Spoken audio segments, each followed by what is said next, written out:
Goeiedag, is gebed 7 vandag en God se belofte, daar in Esegiel 36 vers 26 aan elkeen van sy kinders. Nou, baie mense is nog nie gered nie en hulle sit met verharde harte. Wat is 'n verharde hart? Dit is 'n vuil kliphart vol boosheid en 'n metaforiese uitdrukking wat 'n hart beskryf wat verhard, onberouvol en vol bose bedoelings is. In Bybelse terme verwys 'n kliphart na 'n persoon wat weerstand bied teen God se liefde en leiding, en dit word dikwels gekenmerk deur die volgende. En nommer 1 is die geestelike hardheid, wat onreageerbaar op God se stem is, weier om die Heilige Gees in sy hart toe te laat. En 2 is sy sondige natuur is geneig tot bose gedagtes en dade. En nommer 3, hy het die gebrek aan deernis vir ander mense en is baie onverskillig teenoor ander mense. En die 4de plek is, dis 'n rebellie, wat weerstand bied teen God se wil en wee, vir 'n goeie en 'n regverdige lewe. En hierdie toestand word dikwels gesien as die gevolg van 'n wegdraai van God af, wat lei tot 'n lewe van goddeloosheid en duisternis. Aan die ander kant, almal wat Jesus glo, bely en aangeneem het, al God se wonderlike beloftes dat God self 'n hart sal vervang met 'n Jesus hart as ons Jesus aangeneem het. En dan hoor ek God se belofte in Esegiel 36 vers 26. Hierdie kragtige belofte van God wat sê, ek sal jou 'n nuwe hart en 'n nuwe gees gee.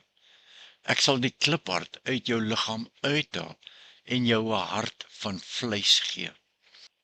Nou hierdie belofte is 'n verbintenis van God tot 'n veranderde innerlike wese. Dit gee ons 'n nuwe natuur, een wat na God geneig is. Dit vernuwe ons gedagtes, wat ons in staat stel om anders te dink en te lewe.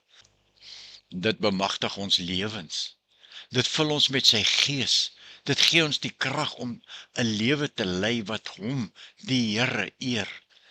Hierdie belofte is vir diegene wat voel hulle is dalk vasgevang in sonde en rebellie, of mense in stryd met verharde harte, mense wat verlang na 'n dieper verbintenis met God. God se belofte is duidelik.